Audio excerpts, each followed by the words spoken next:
What's up, everyone? My name is Joshua T. Berglan, and welcome to Spoken Word Live. It's so great to have you here today. We are live for the first time in several days that I can't count because I'm not feeling like doing math right now. Anyway, thank you all so much. I got to take a few days off. I went and had an amazing experience. I'm not going to say too much because I don't want to start blushing and all that stuff, but I had a very, very special trip and got to go to a really special concert with a very special human being. And I'll leave it at that for now. Anyway, but I do want to actually talk about something that was really interesting. Those of you who know me or have been following my journey, especially the last year, know that I've been dealing with this trimmer. And this trimmer, for the longest time, really kind of forced me into isolation because everywhere I went, like I'd hear voices, not like hearing voices as an imaginary voices, but anyone's voice that I would talk to, cell phone notifications, just anything, people's energy, all of it aggravated the trimmers I have. So I really just lived in isolation to try to protect myself. And then 3 months ago, I had this opportunity to shoot a commercial. And, my agent, none of those people knew about the trimmers I had. I thought I had told them, but I guess not. So I was able to get the part. I did the audition, passed the audition, did all that stuff. I got to fly. And that was the first time I'd really left isolation in months. And as challenging as it was, I got through it and it was a success. And so I decided at that trip that I was going to live my life and stop living in isolation, regardless of what was going on with me, regardless of the pain it caused and all of that stuff. So then the next month I had an opportunity to go to New York City and speak at the UN. And that seemed like an even bigger challenge because how in the world was I going to get through that? I mean, it was one thing to travel to Minnesota to shoot a commercial. That was a challenge. But New York City, all those frequencies, all those people, the United Nations. And then I go to New York City and I'm around all those people and I didn't really trimmer. So weird. Can't figure it out. And so like I had this formula in my head about what works, what doesn't work, what protects me, what doesn't. Go to New York City, completely unprotected, and I was fully mentally prepared to suffer. I didn't suffer. I was fine. Come back to Oklahoma, start trimmering. Okay? So kind of back in isolation I go with a rare appearance at the library because I had made a decision to live my life. And then I started living my life, and then the trimmers got really bad. And then I booked another trip. And this is a trip that was a very special trip. But it was more of a personal special trip. First date, that kind of thing.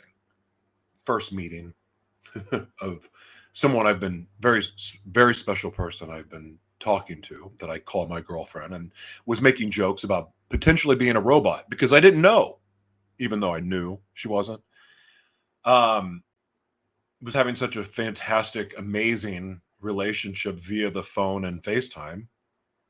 It's like, okay, now it's time to see each other. And so having a once in a lifetime, which is to me was because it's not like I get to go to these amazing concert experiences all the time or anything like that. And to have the opportunity to see my favorite band, if you call Rufus Del Sol a band, like having that opportunity, going to California, I'm like, okay, now I'm definitely going to suffer because when I go into church, for instance, I can't handle the music. The music absolutely crushes my spine. It feels like constant electricity, so much pain, so much suffering that I pretty much sit outside until the music's over so I can go listen to the message at least, right? And even that is a challenge for me. So how in the world am I going to go to a concert and be around 90,000 people. Well, I did, and it was amazing. And I want to say this too, though, because there was a couple times, walking around Pasadena that I would start to have a tremor fit. And my amazing, amazing girlfriend did something for me that it may seem little and simple, but to me, it was very, very important and special to me, is that anytime that I would start to tremor or have a tremor fit, she would grab me in a gentle, loving way, grab me, and then whisper something to me. And it would go away. Going to the concert, 90,000 people, walking there to the concert, no problem. Go to the concert, no problem. I could feel the frequencies in my body. I could feel the speakers, that energy going into my body. I could feel all of it, but it felt like I was being charged up. Didn't tremor at all during the entire concert, the opening act and Rufus. Didn't tremor until the walk home or back to the hotel. So why am I sharing all this? I'm sharing it because, one, I share and document my journey. That's what I do. I talk about it. I've been talking about my journey since I really first got on social media, because it's been a pretty wild journey. And this tremor thing has become its own little storyline, because every time I think I have it figured out, every time I think that I've healed, I have it. And it's been really, really interesting, to say the least. In fact, if anything, I would say that for about 5 or 6 days, I thought, oh, they're gone. I'm healed. It's demoralizing to start to believe that I'm healing and then have them flare back up. Because, as soon as I got back to Oklahoma, they'd flared up. It's not Oklahoma, though. I don't know, but I don't know what it is. So anyway, I guess the reason I'm sharing this is because there's other people that are invested in this journey, because I get the comments, I get the DMs. I've had multiple people reach out and go, oh my gosh, you're healing. And I'm like, yeah, I am. And then I get thrown a curveball. But isn't that life? Isn't that life? This is spoken word, and I'm about to draw the word. And by the way, we're about to replenish these words. We're about to do the drawing now. But look, I guess why I'm sharing all this to say is that, I don't understand, for much credit as I get for overcoming and not giving up and all this stuff, I have very few answers about anything. One of the reasons why I walked away from, I stopped broadcasting, or at least when I was doing a solo broadcast before, and, really more in evangelist mode, I was all fired up because I thought what I was teaching was true, and a lot of, I'm not going to say what I was teaching was a lie.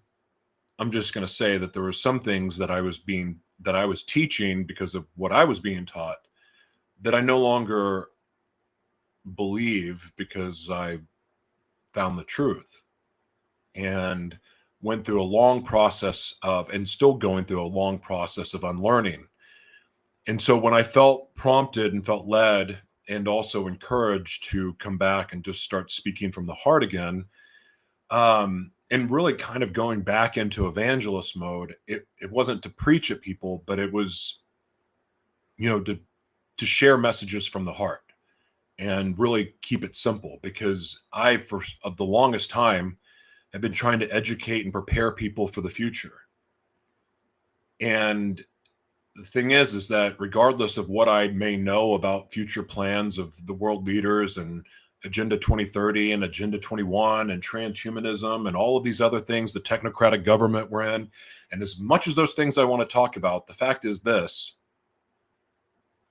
there's still no guarantee it's going to happen. There's no guarantee. There's no promise of tomorrow. There's no promise of the next hour. And like, while I have been optimistic that I'm going to heal, and I still believe I'm going to heal. And while I can, start going into fantasy land about my future plans and the future world that I'm prepared for and all of those other things, the fact is this, that I can't control what will happen in 5 minutes from now outside of my own actions. I can't control the energy that's inside of me. I mean, as much as I sometimes think I can, there's times that I can't. And it throws me a curveball every single day. But that's life. And that's what we all deal with.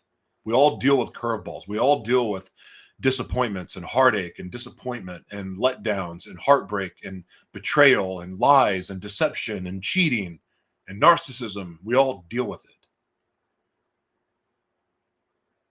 But the truth is that life, regardless of what is happening for us if we choose to believe that.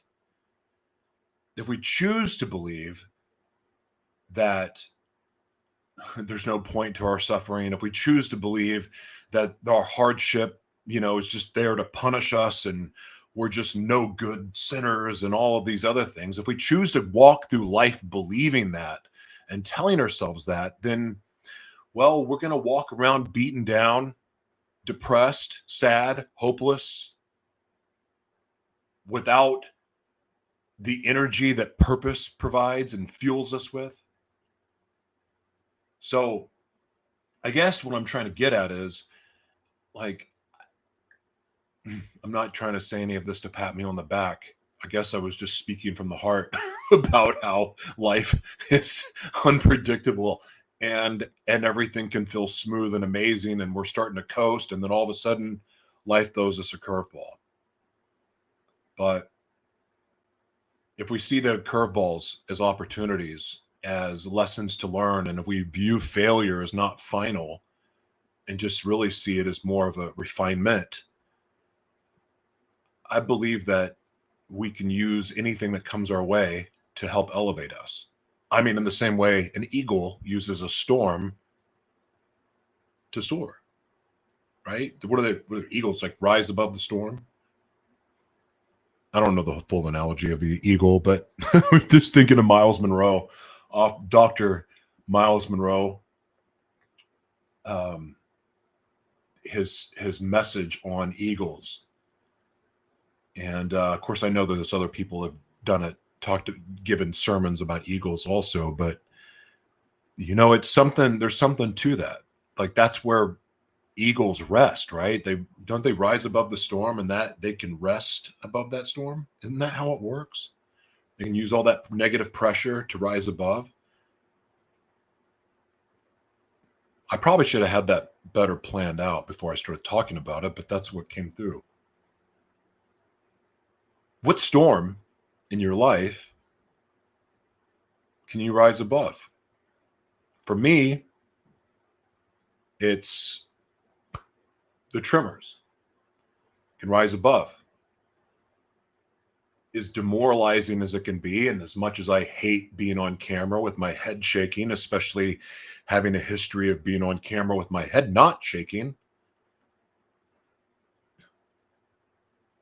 I mean, to be honest with you, just being fully transparent, a couple of the different times that I had little mini tremor fits, and nothing severe, but when they started to creep up while I was away on my trip, I remember how demoralized I felt.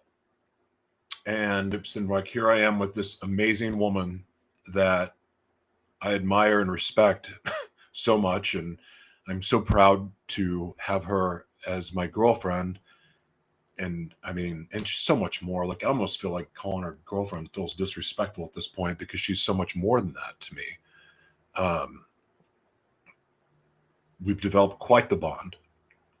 But I was embarrassed because one of the big struggles that I've had to get through in believing that I would find the right partner for me, finding love, was I didn't believe that I would ever be loved with the condition I had. It was one thing getting over the mental health challenges, but then when I got through that, then came this. And I remember how demoralizing I felt, and yet at the same time, as quickly as I started to feel that way, that's when she would grab me and whisper something in my ear, and then it would just go away. And I've never, I can't think of more times in my life that I felt more loved, but also seen, and that felt good. Um, but I will tell you that it is still a mental battle for me to get through this, because it's embarrassing, because I look like I'm tweaking half the time, and it's an energy zap to have my head move like this, and the pain and all that other stuff, right? And so I can focus on all of that. But then I can also look at all of the blessings that it's brought me. And it's opened up doors for me that would not have opened otherwise.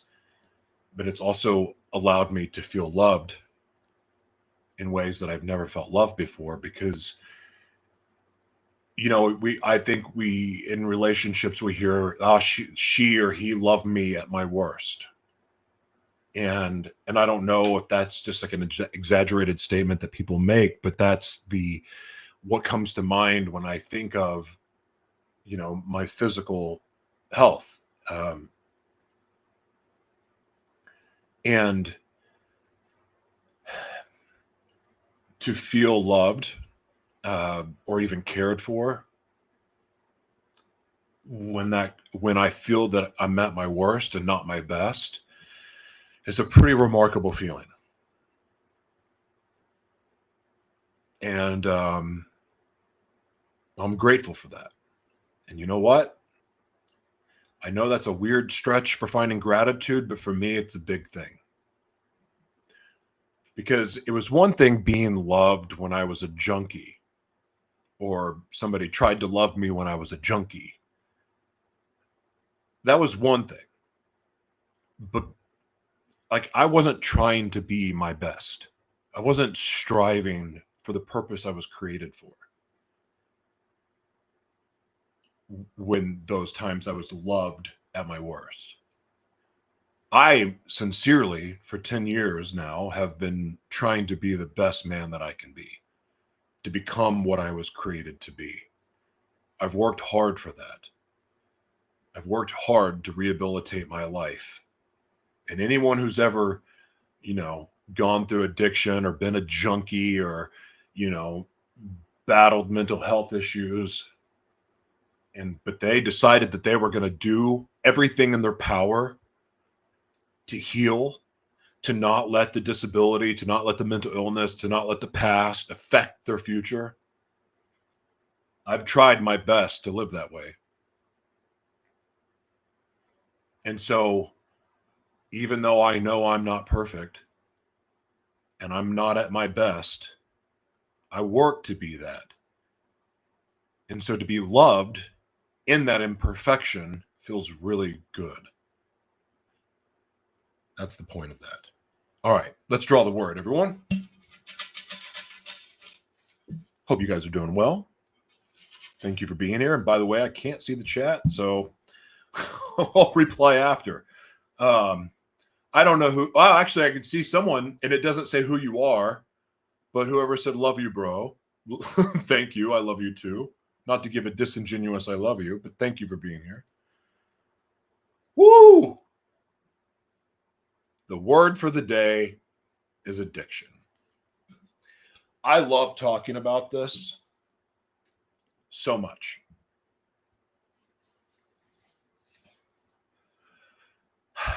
Look, it's everyone. Everyone's addicted to something, right? But I want to talk about the people that have an addiction that's truly affecting your life in a negative way. Sex addiction, drug addiction, lying addiction, any type of chemical dependency addiction.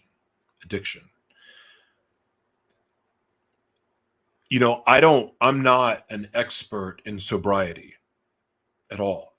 And I want to preface anything I'm about to say by that. What I chose to do for me to get through addiction may not work for anyone else. But you see, I'm not somebody that can go around telling myself I can't do something. Can't. Like, to tell myself that I can't do anything, I'm out of spite even to myself. I'm going to go, well, screw you. I'll show you. And that's me even taunting myself.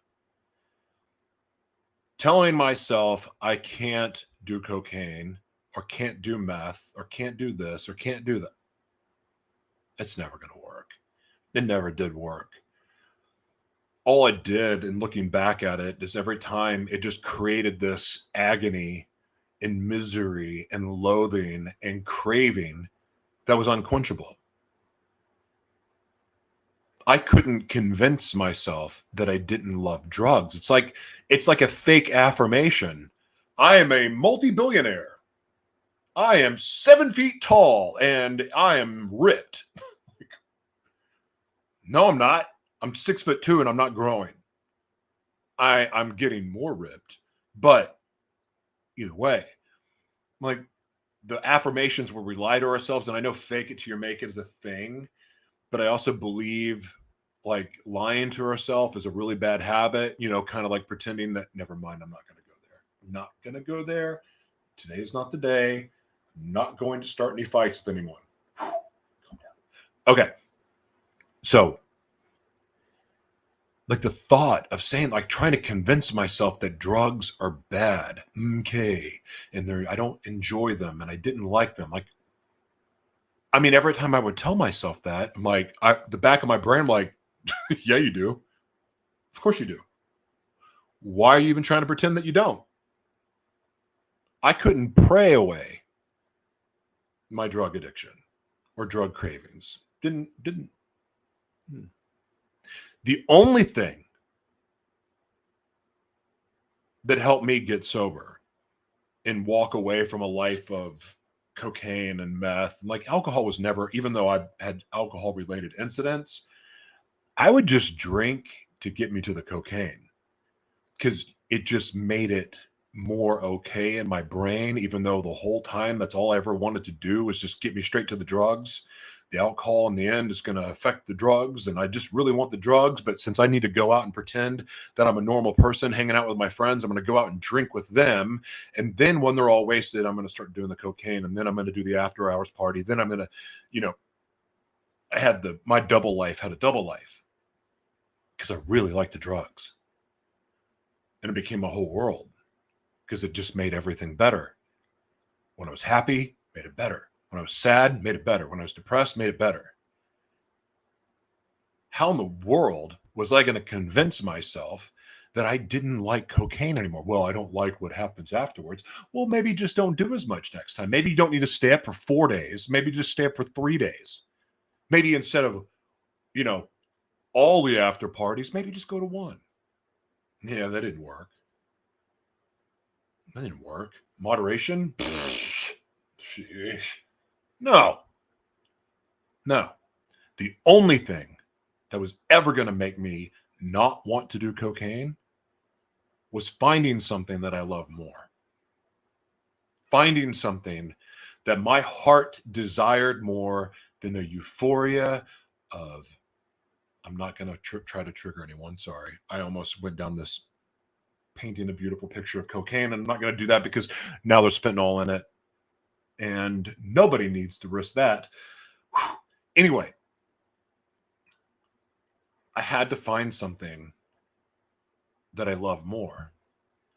And what's funny is, it was with me the whole time. It was with me the whole time. What I love to do. Love to perform, love to speak, love to create. It was, I think back at some of the earliest memories of me as a kid before I was molested. Before everything in my world changed, I remember the kind of kid that I was.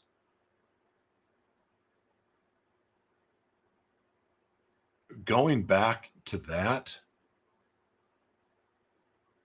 is what saved my life. Going back to being a kid, going back to my hopes and dreams and what I was imagining. In fact, looking back at it, I think about how God was showing me the signs the whole time.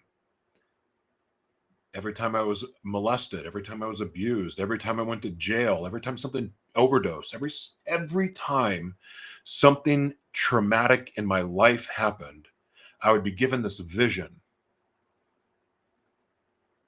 Didn't know what it meant for so long. It took 6 times being in jail, in isolation, in the psych ward for days, and not being able to run for myself, for me to finally realize and wake up to go, those dreams and visions are there to show you what's possible for your life, not to mock you. And all those dreams and visions could easily be traced back to my childhood because it was there for me. And I can't say it's like that for everyone. Can't say that what we are created to do is being shown to us as children, but it seems like the more people I meet who are pursuing their purpose can go back to their childhood and go back to the time that they were imagining the life that they would live. It's amazing to me how it took having everything that I thought was supposed to be real in reality, it took all of that crumbling for me to realize I had no other option than to go all in on what I was being shown in my mind and my heart. It took losing everything. Yet at the same time, because I'm that stubborn,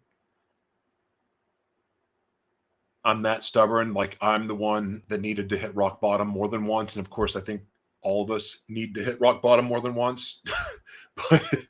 but for me, I'm so stubborn. It seemed like I needed to have more of it, like more of a beat down to get it, to go, oh, okay. All right, well, there's no other option. So now I have no choice but to go all in on me. Here's the thing. It didn't need to be that difficult. If I would have answered the call sooner, I could have avoided more failed relationships. Because I even thinking about this, all of my bad relationship choices, all of the bad choices I've made in my life were just an act of defiance of the purpose I was created for. Now, did I realize that at the time? No. But looking back at it, I could have made this whole journey so much easier on myself. I could have hurt way less people. I could have done less damage to my body. There's no telling. And I don't live in a world of woulda, shoulda, coulda. I don't live with regrets.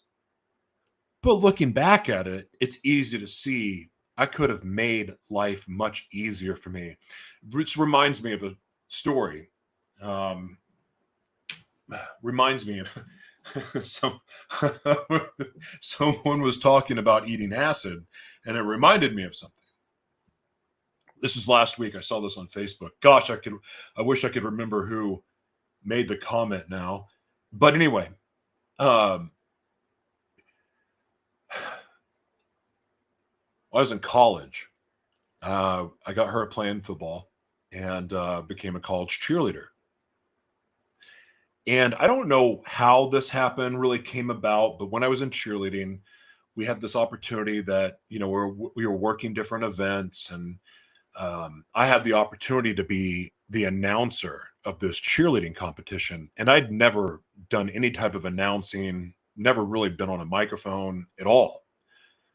And I was given an opportunity to do the announcing. And I did a really good job. So much so that I was then introduced to like talent agents and things like that. And I'll never forget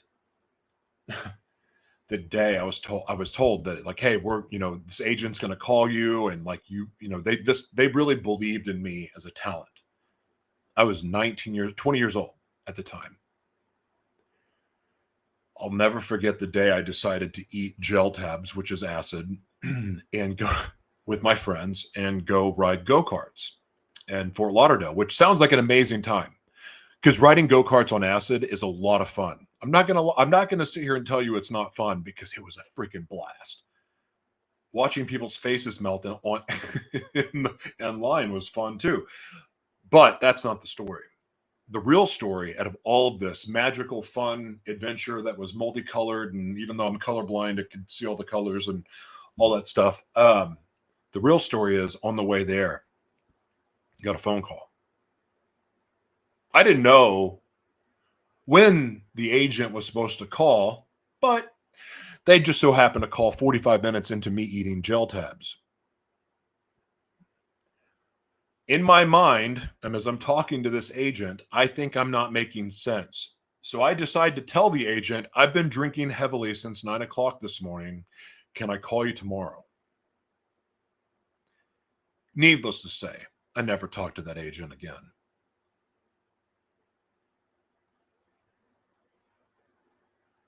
You'd think that that would have been enough to wake me up. But there was multiple other opportunities for me along the way. So that was the first one, right? So I was 20 years old. Then fast forward, and I don't get another shot at anything entertainment wise until much, much later. And that's when I lived in LA. And remember, this is all I ever wanted to do. Performing is in my family's blood. My dad, his band had top 10 hits and toured. He gave up a world tour. In fact, why I'm so determined to finish the race and to not give up on my dreams is because my dad did. And I remember more. I could think about all the things. I mean, there's lots of memories with my father. Not all of them are pleasant. But the one that sticks out to me the most of all of his dreams, or all the things that he ever shared with me, it's for the record, every story he told me of every rock band in the backseat of his car, driving all over the place, he would tell stories of these bands that he toured with as they came on the radio. So, like, I got into all the things that I'm into because of what was taking place in my childhood. But the thing that'll never get out of my mind is hearing my dad say over and over and over again how he gave up on his dream to make his dad happy. He gave up on a world tour to go get his degree because his dad convinced him that music was fleeting. He needs to have that degree so he can, have everything in line and go get married and have kids and do all those things, set him up for the future. That's what his dad advised him. Was that the right advice? Well, I'm alive because of that advice. But you know what? All I remember is him talking about giving up on his dream. And I look at my father's life, and he was always chasing that dragon. He was always chasing, trying to perform. And mind you, was performing at a nursing home or when his band got back together or at church. Like, that's all he wanted to do was perform. He was a showman. Yes, he was a businessman, but he was a showman and he was good. But he gave up on his dream. And I believe that tormented his soul his whole life. I don't believe he was ever really happy unless he was wasted or in excess or, swinging or doing the things that he did that never really brought him any peace. He never had peace. He never had peace because he didn't pursue his purpose. He gave up on what he was created to do. The only thing that keeps me on this relatively straight path, and I say relatively because I'm not a choir boy by any means, but I'm able each and every day to choose the path that God created me to be on, or the path to my purpose. I'm able to choose that every day because I know that if I don't choose it, what my alternatives are.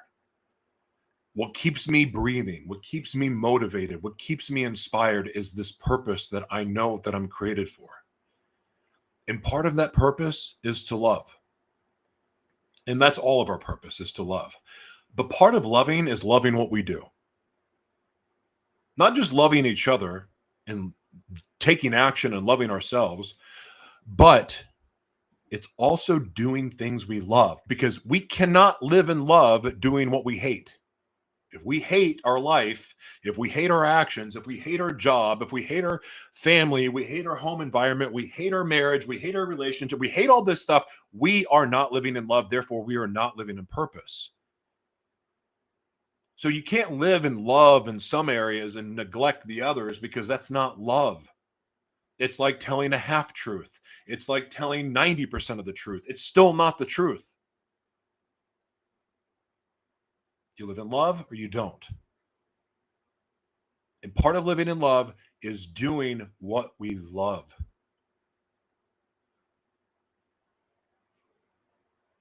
And that is the only thing that has helped me get through the hardships that I currently live with, is doing what I love.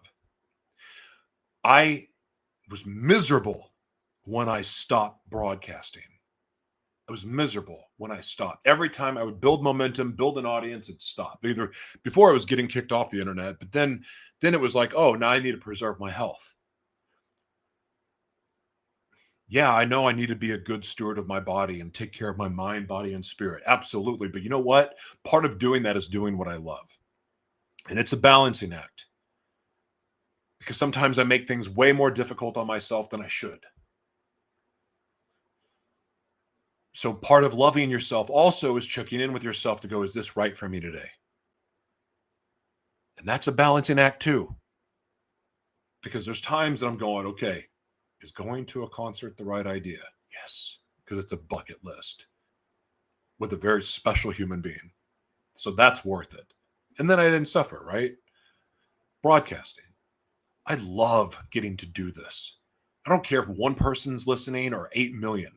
I love getting to do this. This is the best therapy in the world for me, because I'm getting to talk. Like, I'm getting to share my heart. And we all should have that ability to share our heart.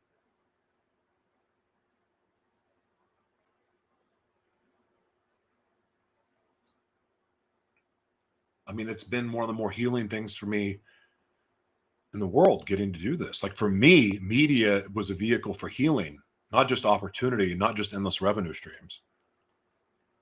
It was to heal. What is it that you love?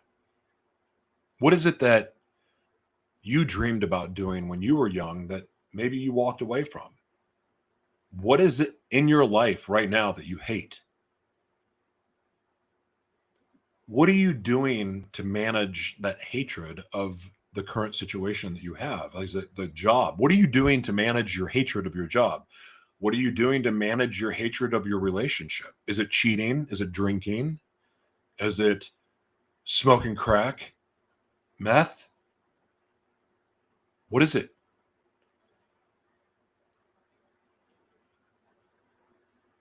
It's something, because none of us want to live a life that we hate. And so that hatred leads to something. So what can you replace what you hate? What can you replace that thing that you hate, with love? Like, what do you love that you don't have in your life now that you can place in your life? For me, it was the absence of the purpose that I was created for. In other words, I wasn't living that. When anyone would ask me what I wanted to do, and mind you, I was in healthcare. I love fighting on behalf of people with complex disabilities. I did it for 18 years. Love it. Love what I got to do. But when anyone asked me if you could do anything in the world, what would it be? I knew exactly what the answer was, which made it even more maddening that I wasn't doing it. Thank God I am now. Because without doing what I love, I would not have love in my life. Without doing what I love, I would not be able to love others. I would not be able to do something that I love more than the drugs and other things that I loved to distract me from what I hated.